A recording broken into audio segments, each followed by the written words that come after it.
I'll be honest with you guys.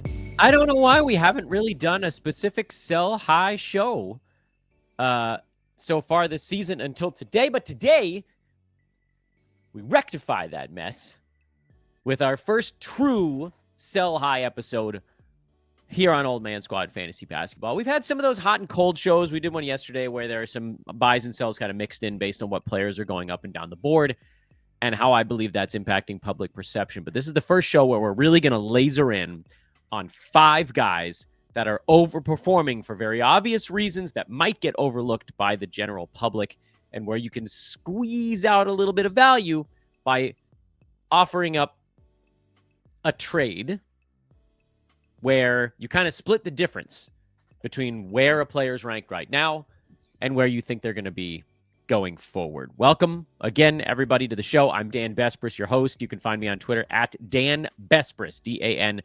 DanBesbris. Please do find me over there. Or if you've migrated over to the brand new Blue Sky, over there I am Old Man Squad.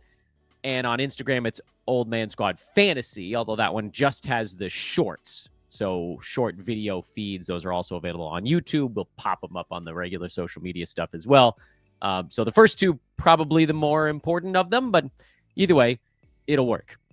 What's the purpose of a sell high video, you ask? Well, this is about turning a strong start, and this is the best time to do it. First 3 to 5 weeks of the season, because the numbers haven't leveled off yet. We've talked about it many times over the years, the great leveling, as I've called it, just to be, such a cute guy, the cute guy that I am.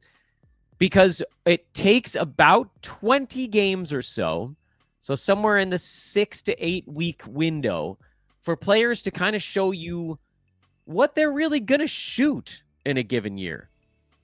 And not everything on the buy low, sell high is about percentages leveling off. Sometimes there's some other stuff that's weirdly high or weirdly low. See Drew Holiday not getting any defensive stats so far. But a lot of it right now is field goal percent. And somehow, I don't know how, people just forget that it exists. For like the first 4 games, people are like, oh, small sample size. He's not going to shoot this the whole year. But 13 games in, people stopped saying that. Oh, it's not a small. It still is, friends, a small sample size. 13 games is extraordinarily short. Remember Jalen Green in March of last year? I don't even remember how clearly that was. I mean, it was like, even thinking back, you're like, how good was it? It was nuts.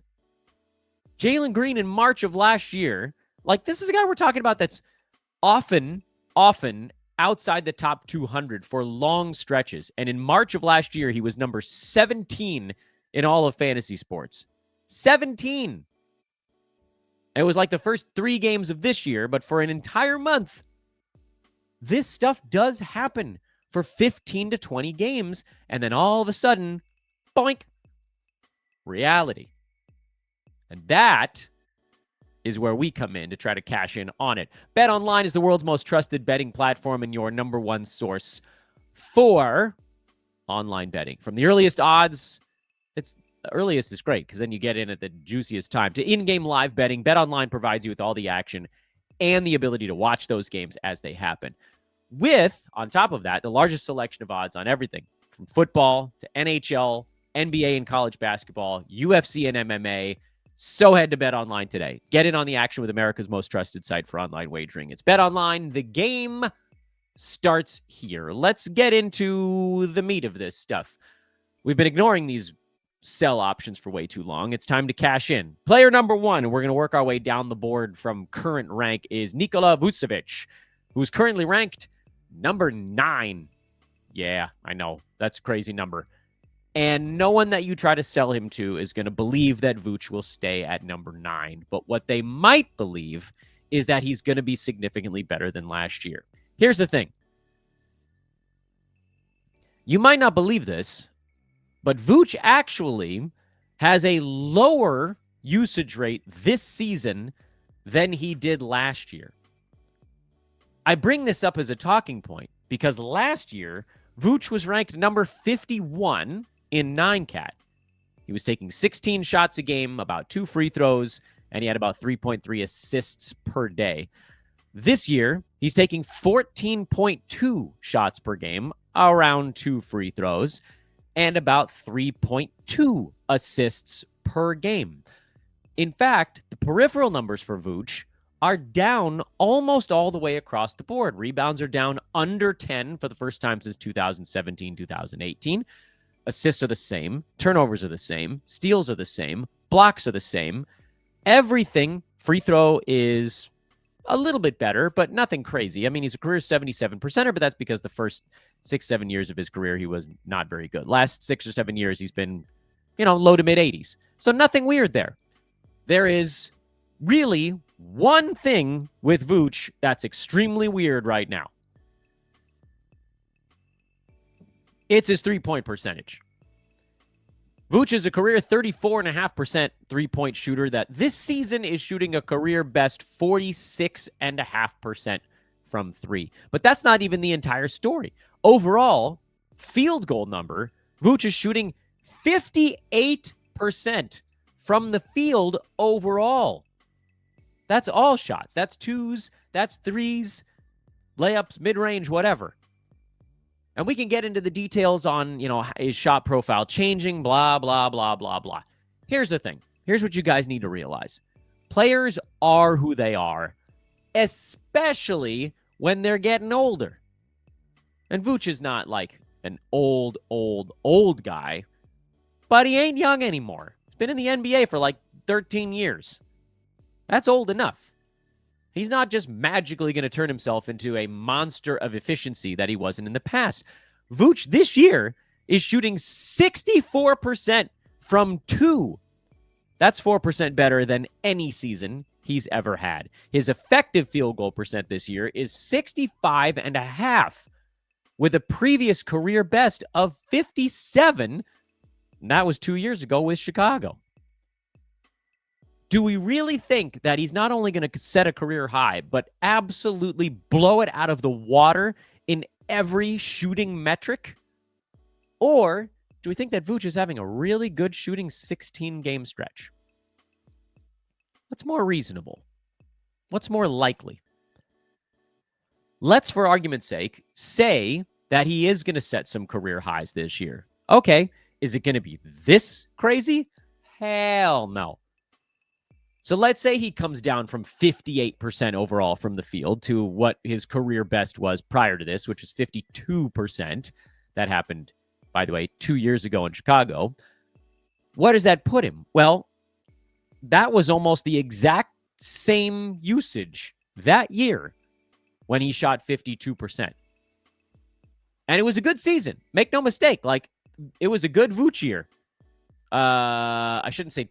Should I say 2 seasons back or should I say 3 seasons back? I guess it's just 2 years ago, right? 2022, 2023. What was Vuce that year? Still pretty good. He was number 26. He was a third rounder. But he wasn't a first rounder. But do we think that he's going to maintain that level of efficiency? And also, by the way, he averaged 11 rebounds per game that year, which is up 1.5 from where he's at this season.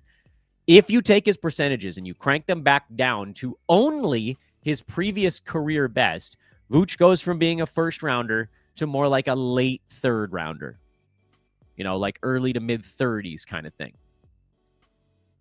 If you think Vuce gets worse than that, well, that puts him back closer to what he was in previous years. So our projected rank is inside the top 40 for Vuce this year because we're trying to be somewhat reasonable with the acceptance that maybe he is just having an up year. But I wouldn't trade him for top 40. I would aim for 30 because I think with 30, you lock in a win. With 30, you lock in a win. With 40, you might not. It's hard because, again, it is still late November. So folks looking at this might be like, no chance I'm giving you a top 30 guy back. But if you do a little bit of digging, you might be able to find a guy in that range that people aren't perhaps high enough on yet, and that's the guy you aim for. So like an Evan Mobley at 34 is an intriguing one. He's just outside the top 30. You're probably not going to get Jaren Jackson, but you could consider it. By the way, he's also a little bit of a sell high, but not quite as high as Vuce. I know this sounds crazy, but if you don't need big man stats, Derek White probably finishes this season ahead of Nikola Vucevic. You're probably not going to be able to get someone like Harden or LaMelo Ball. Those guys have too much name recognition. Same with Dame and Devin Booker, but I would certainly try for those guys and just see what you can do. But again, if the best you're going to get back is, someone in the late 30s, other than like LeBron's late 30s, but he's probably going to trend back up again. If the best you're going to get is like, and I like Jalen Johnson a lot, I might stick with what I've got. Or, maybe that's not the craziest thing in the world. Those turnovers, though, man. Woof. Next name on the list is Tyler Herro. And this one is, I think, a harder one to pull off because it is the numbers are more egregious. And what I mean by that is, yes, Vuce is shooting a ridiculous percentage. Tyler Herro is also shooting a ridiculous percentage. And I think people are less likely to believe that it's real because he's never been up in this range before. With Vuce, he's been not a top 10 guy in recent memory, but like we just talked about 2 years ago, he was inside the top 30. Tyler Herro's never really lasted. And there's a good reason for that. It's because his fantasy game doesn't translate all that great. That's not to say that he doesn't have fantasy capability. 20-point per game scorer for 4 seasons in a row. But typically, he's a negative in field goal percent. He's adequate in rebounds. He's fine in assists. He doesn't get any defensive stats to speak of. And his turnovers are kind of meh. It's the shooting guard's downfall, basically, where you need to have one other category that you're really blazing through to get to that next rung. Well, so far this year, Herro does have that category. And it's 3-pointers and 3-point percent. He's not a bad 3-point shooter. He's actually a pretty good one, 39% for his young career. He's shooting 45% from downtown this season. And that's notable because he's also taking an extra 2 3-pointers per game. And right now, 10 of his 17 shots a night, over 50%, are coming from 3-point land. He's never done that before. So not only is his field goal percent the highest it's ever been, but the rate of 3-pointers is also the highest it's ever been. And you combine that and you get a little bit of what we talked about with Vuce of just this sort of unsustainably crazy effective field goal percent. And that's a good number to look at with these guys because you can look at the 2s and you can look at the 3s and you can see how it all sort of mushes together. But the thing, you got to look at effective and say, what stands out here? Listen to Tyler Herro's effective field goal percent his first 5 seasons in the NBA. Effective field goal percent, 52, 52, 53, 53, 53. This year, 62. What's more reasonable? Ask ourselves this question again. Is it more reasonable that Herro got 5% better from 2 and 6% better from 3 all at the same time? Or is it more reasonable to say he's kind of hot? It's hot right now. Which, by the way, cooling slightly over his last couple of ball games. 38%, 44, and 40. Still hitting a lot of 3-pointers, still making his free throws. But there's been just the quietest little bit of erosion. And that might be the way that it happens. You might see Herro shoot 44% for like 25 consecutive ball games, and you never really noticed, but all of a sudden his season number is down to like 45 from the field. I will give Herro one thing. Even though the usage seems to be exactly the same as last year, taking more 3s is good for his overall value. But do I think he's going to make 4.5 of them for an entire season? I do not. I also don't know that his body's going to hold up because he's been perennially fairly banged up. Missed 40 games last year, 15 the year before that. Actually was relatively healthy in 21-22. No, missed 16 games that year, 18 the year before that, 17 the year before that, and so on and so forth. You guys get the idea. He doesn't typically make it through more than about 67 to 68 games. So you're not getting super durability. Right now, you're getting a crazy infusion of 3s at an unsustainably high effective field goal percent. You should be trying to cash in. But for what? Well, I think Herro slowly falls back to the 75 range, which is a little bit better than last year, where he was around 90. So I'll give him a little bit of growth, and it's probably from making more 3-pointers. But right now, where he's hovering around 20, you're just going to, I don't think it's going to be one game where he's just awful and he falls, 20, 30 slots. I think it's going to be just like quietly not as impressive And at the end of next week, he'll be, in the late 20s. And the week after that, he'll be in the mid 30s. And then he'll be in the 40s. And so, again, in terms of like what you can try to get back, I think you have a little bit of time to pull this one off. In the short term, I would aim for someone ranked around 40, but I would probably be willing to take someone back closer to 50 if I had to.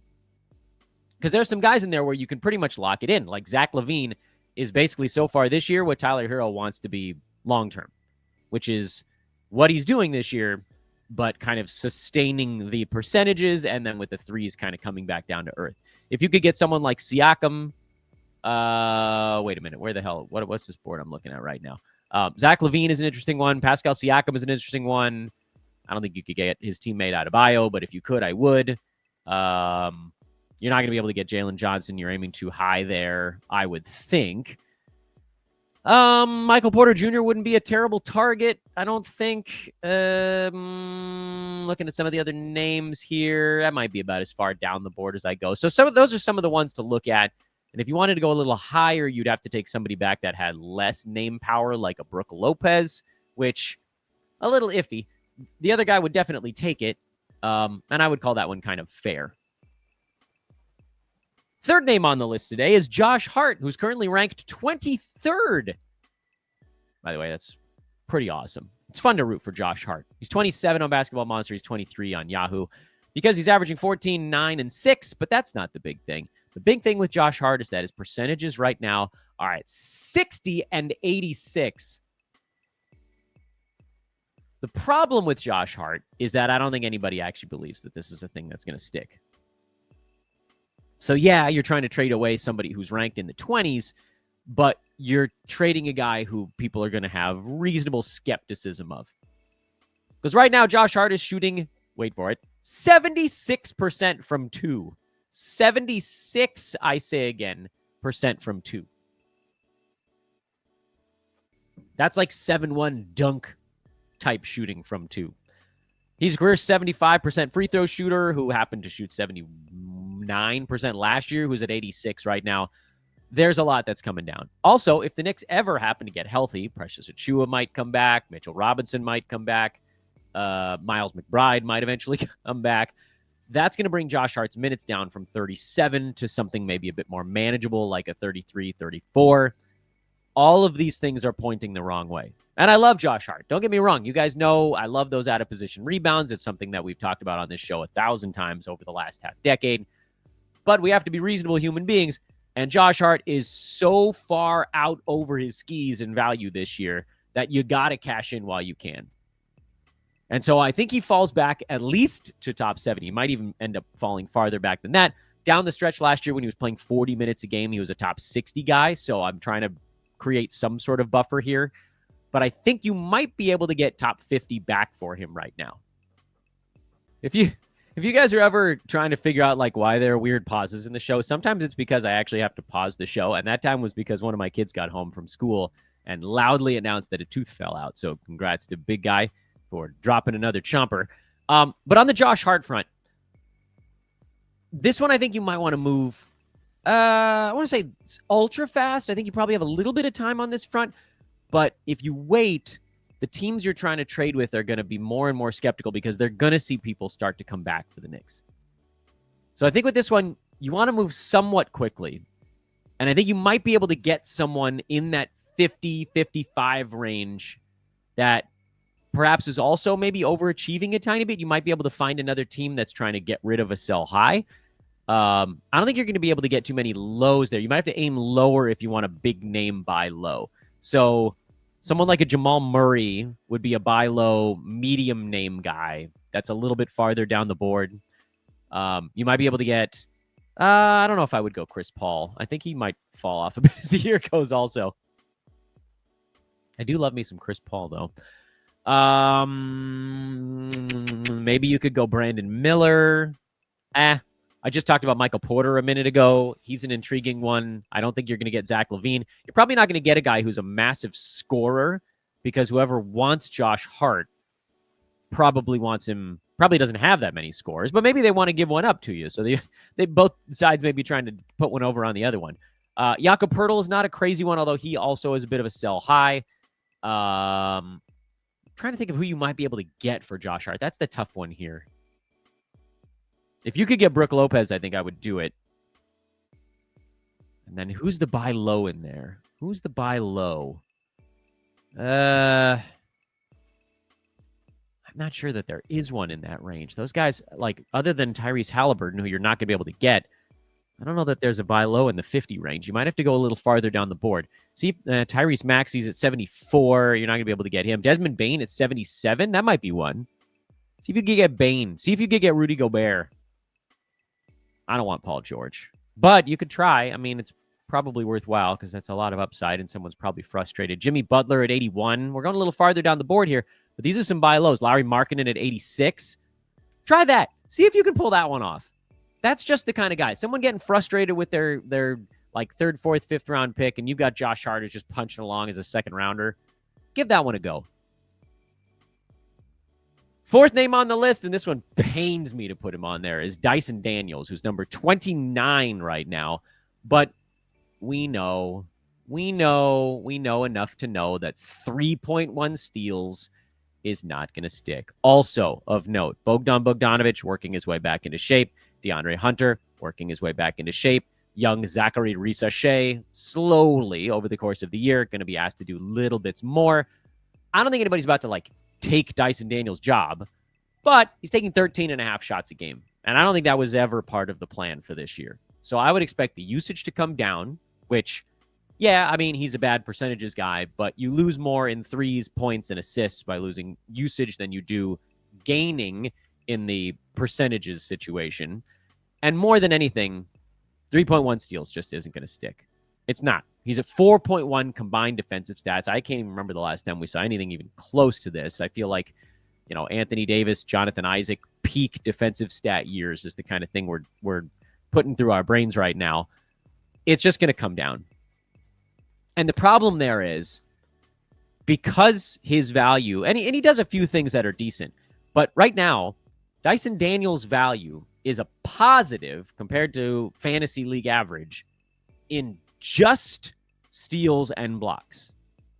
Points, threes, boards, assists, both percentages, and turnovers are all either very, very small negatives or like kind of a medium negative if we're talking free throws.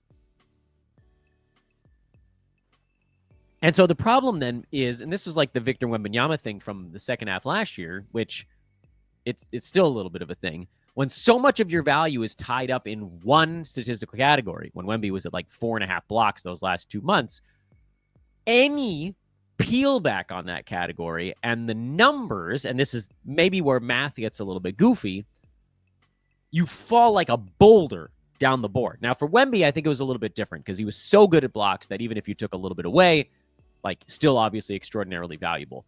With Dyson Daniels, if his 3.1 steals goes to 2.5, he goes from being a guy who's like almost single-handedly making sure teams win steals on a 4-game week. Because like 3.1 is nuts. He had a stretch there where he had like 18 steals in 3 days. You pretty much win when that happens. That's crazy. But it levels off. And that's the weird fluctuations on the head-to-head side. Yes, Roto, it's great. He's already sort of put it in the bank. I think Dyson Daniels peels back to top 60, which I think is still pretty damn good, especially compared to where we were drafting him. And right now, I still think you could get a 45 range guy back for him because of all the hype. Forget Josh Hart. Like, everybody looks at Josh Hart, they're like, yeah, he's playing 37 minutes a game on a team with no bench. Dyson Daniels is doing this on a Hawks team, and it's just like he's got everybody's attention because no one has seen anything like this steal number. Go try to get one of those guys I was just talking about. Go try to get freaking, I mean, I know Jimmy Butler is banged up, but go get one of these ailing stars like a Jimmy Butler or a Paul George, or I don't want Rudy Gobert. The hell with Rudy. I would aim higher than that. Give me Adebayo. Give me Siakam. Give me freaking, you're not going to get Cade. I'd aim for these types of things. Try it. See what you can do.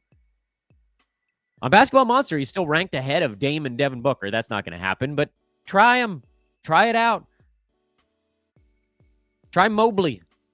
I would love to get Evan Mobley for Dyson Daniels right now. I think there's almost no question that Evan finishes ahead of him. See if you can get LeBron. See if you can get Freddie VanVleet or Jalen Johnson. These guys are all worthwhile targets, and I think Dyson Daniels gets a better shot of getting them because of how unbelievably buzzy the start of his season has been in just the most magical and wonderful ways. And the last name on the board today, and then we'll have our honorable mention lightning round, is Norman Powell. And for some reason, whenever you text about him, your computer wants to call him Normal Powell. Norman Powell's number 48. It's a shame we didn't do this show last week before he had those 2 bad ball games because he was inside the top 30. But I still think he's going farther down. This was the beginning of the sloughing for Norman Powell. And it's not that I don't believe in Powell. It's just that I do think at some point Kawhi Leonard comes back this year. I think it's that theory's currently being buoyed by the fact that the Clippers are 9-7 without him and not even really playing all that well. Clippers are doing it with defense. When they get Kawhi back, they could do it with both defense and offense. And I don't think they're a championship team, but the longer they stay afloat, the more likely it is that he's going to try to work his way back in and kind of ease his way into the process. He's not going to play a ton. He's not going to play back-to-backs and blah, blah, blah. They want him healthy for the playoffs. But when Kawhi plays, we saw it last year when there were 2 of the 3 stars in for the Clippers. Paul George was still in town, so either Paul and Kawhi, Paul and Harden, Kawhi and Harden, some combination of those guys. Norman Powell was not a top 100 player as the 3rd option.